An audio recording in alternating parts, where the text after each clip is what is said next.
হিন্দু ধর্ম মোতাবেক সম্পত্তি বন্টনের নিয়ম জানুন। নমস্কার, আজকে আমরা আপনাদের সামনে আলোচনা করব হিন্দু শাস্ত্রীয় মোতাবেক উত্তরাধিকারী বা সম্পদ বন্টনের আইন। সুপ্রিয় দর্শক মণ্ডলী, আপনাদের সাথে আছি আমি মোহাম্মদ রাশেদ মিয়া আরজু। আমাদের যে চ্যানেলটি আজকের এই অনুষ্ঠানটি সম্প্রচার করছে, YouTube channel time zero BD channel. আমাদের বক্তব্য, আমাদের ভিডিও এবং আমাদের গ্রন্থনা যদি আপনাদের কাছে ভালো লাগে, অনুগ্রহপূর্বক লাইক, কমেন্টস ও আমাদের চ্যানেলটি সাবস্ক্রাইব করে আমাদের সাথে থাকবেন। সুপ্রিয় দর্শক মণ্ডলী, আজকে আমরা হিন্দু ধর্মাবলম্বীদের জন্য যে উত্তরাধিকারীর বিষয়টি আপনাদের সামনে উপস্থাপন করতে চাচ্ছি, এই বিষয়টি আমি যখন একটি ল কলেজে শিক্ষকতা করেছি তখন অনেকবার আমাকে এই আইনটি পড়তে হয়েছে এবং বিভিন্ন সময় এটার উপর লেকচার দিতে হয়েছে। আমার সেই ক্ষুদ্র জ্ঞান থেকে আপনাদের সম্মুখে এই বিষয়টি তুলে ধরার চেষ্টা করছি। সুপ্রিয় দর্শক মণ্ডলী, হিন্দু শাস্ত্রীয় মোতাবেক হিন্দু ধর্মাবলম্বীদের সম্পত্তি বন্টনের দুইটি নিয়ম রয়েছে। একটি হচ্ছে মিতক্ষরা, আরেকটি হচ্ছে দায়ভাগ। মিতক্ষরা নিয়মটি ভারতের বেশিরভাগ অঞ্চলে ব্যবহৃত হয়ে থাকে। পক্ষান্তরে আরেকটি যে মতবাদ রয়েছে, দায়ভাগ মতবাদ, ভারতের পশ্চিমবঙ্গে এই নিয়মটি ব্যবহার করা হয়ে থাকে এবং বাংলাদেশের সর্বত্রই দায়ভাগ মতবাদ অনুযায়ী হিন্দু শাস্ত্রীয় ধর্মাবলম্বীদের সম্পত্তি বন্টন বা উত্তরাধিকার নীতি ঠিক করা হয়ে থাকে। সুপ্রিয় দর্শক মণ্ডলী, দায়ভাগ নীতি বা হিন্দু শাস্ত্রীয় সম্পত্তি বন্টনের নিয়মটি বোঝার জন্য প্রথমে বুঝতে হবে স্বপিণ্ড কাকে বলে। স্বপিণ্ড হচ্ছে এমন একটি স্পিরিচুয়াল বিলিফ অর্থাৎ ধর্মীয় বিশ্বাস, যা হচ্ছে একজন হিন্দু ধর্মাবলম্বী মৃত্যুবরণ করার পর তার আত্মার শান্তির জন্যে যে ধর্মীয় কিছু কার্যকলাপ রয়েছে, ধর্মীয় যে অনুষ্ঠান রয়েছে, তা পালন করার জন্য যারা যথার্থ বা যাদেরকে উপযুক্ত বা যথাযথ মনে করা হয় তারাই হচ্ছে স্বপিণ্ড, অর্থাৎ যিনি পিণ্ড দান করেন এবং যার উদ্দেশ্যে পিণ্ড করা হয় ওনারা হচ্ছে নিকট আত্মীয়।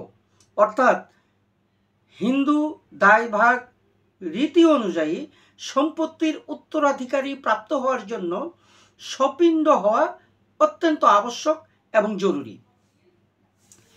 অন্যদিকে এই দায়ভাগ নিয়ম অনুযায়ী দেখা যায় যে একজন মৃত ব্যক্তি যে সমস্ত আত্মীয় স্বজন রয়েছে তার মাতৃকুল ও পিতৃকুলের ঊর্ধ্বতন 3 পুরুষ এবং তার সন্তানাদির দিকের অধস্তন পুরুষ, এদেরকে সর্বপ্রথম পরিগণনা করা হয়ে থাকে। তবে পিতৃকুলের যদি কোনো নিকট আত্মীয় উপস্থিত থাকে তাহলে মাতৃকুলের যারা থাকেন তারা সম্পত্তি থেকে বঞ্চিত হবেন।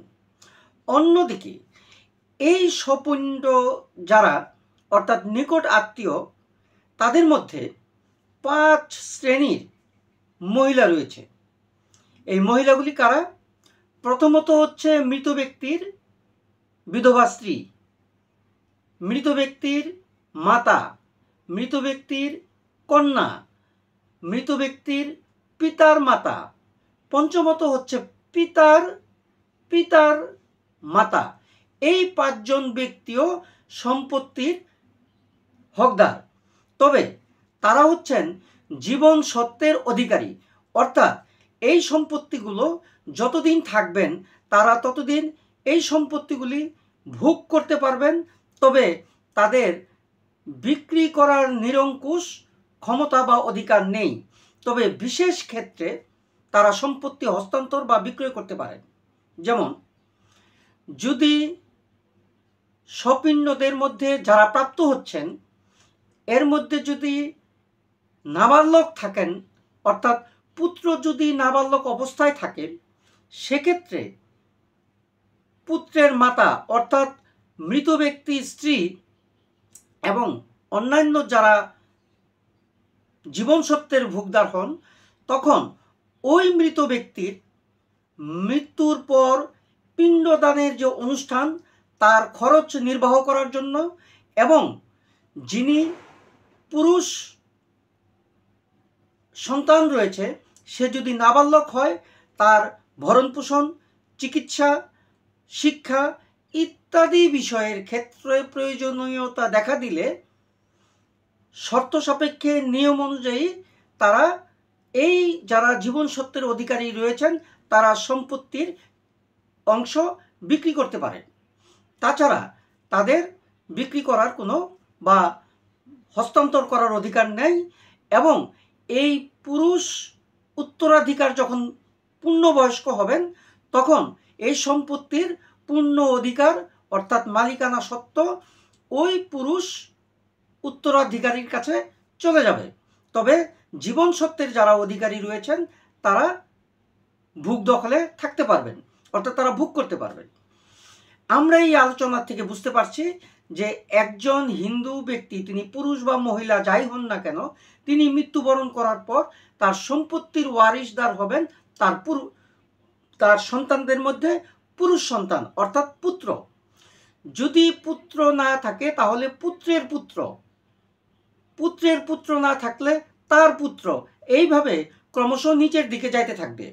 যদি পুত্র এবং পুত্রের দিকের উত্তরাধিকার পুরুষ না থাকে সেক্ষেত্রে যদি কোনো কন্যা থাকে এবং সেই কন্যার ঘরে যদি কোনো পুত্র সন্তান থাকে তাহলে ওই কন্যার পুত্র সন্তান হিন্দু এই দায় ভাগ উত্তরাধিকার রীতি অনুযায়ী তিনি সম্পত্তির উত্তরাধিকারী হচ্ছেন। সুতরাং হিন্দু দায়ভাগ নিয়ম অনুযায়ী কেবলমাত্র পুরুষ সন্তান অর্থাৎ পুত্রই সম্পত্তির বৈধ উত্তরাধিকারী। অন্যদিকে যদি স্ত্রী না থাকে, পুত্র না থাকে, পুত্রের দিকের সন্তানাদি না থাকে, কন্যার দিকেও যদি কেউ না থাকে তাহলে এই সম্পত্তির হকদার হবেন মৃত ব্যক্তির পিতা। পিতাও যদি না থাকে তখন মৃত ব্যক্তির ভাই এবং বোন বা বোনের দিকে যে পুত্র সন্তান আছেন তারা সম্পত্তির ভাগীদার হবেন। এইখানে কিছু ব্যতিক্রম রয়েছে, যেমন যদি কোনো হিন্দু ব্যক্তি দত্তক পুত্র সন্তান নিয়ে থাকেন তাহলে দত্তক পুত্র সন্তানও তার ঔরসজাত সন্তানের মতোই সম্পত্তির ওয়ারিশদার বা অধিকারী হবেন। আরও একটি গুরুত্বপূর্ণ বিষয়, যদি কোনো হিন্দু ব্যক্তির এমন কোনো পুরুষ সন্তান থাকে যে হয়তোবা অবৈধ, অর্থাৎ ওই অবৈধ সন্তানের মায়ের সাথে যদি বৈধ বিবাহ না থাকে এক্ষেত্রেই কেবল হচ্ছে ওই সন্তানটি হচ্ছে অবৈধ এবং এই অবৈধ সন্তান যদি মৃত ব্যক্তির প্রমাণিত হয় ঔরসজাত সন্তান তাহলে সেও সম্পত্তির হকদার হবেন অন্যান্য বৈধ সন্তানদের মতোই। কিছু কিছু ক্ষেত্রে সম্পত্তি পাওয়ার বৈধ হকদার থাকার পরেও সম্পত্তির অধিকার থেকে বঞ্চিত হতে হবে যদি ওই পুত্র সন্তান সন্ন্যাসী হয়। অর্থাৎ হিন্দু শাস্ত্রে সন্ন্যাসী বা গৃহত্যাগীদেরকে মৃত বলিয়া গণ্য করা হয়, সেই হেতু কোনো সন্ন্যাসী হিন্দু সম্পত্তির উত্তরাধিকারী হয় না। অন্যদিকে হিন্দু সম্পত্তি উত্তরাধিকারী হতে হলে একজন হিন্দুকে বা হিন্দুই হতে হবে, অর্থাৎ তিনি যদি ধর্মান্তরিত হন, অন্য ধর্মে চলে যান, তাহলে কিন্তু তিনি তার হিন্দু পিতার বা মাতার সম্পত্তির ওয়ারিশ হবেন না।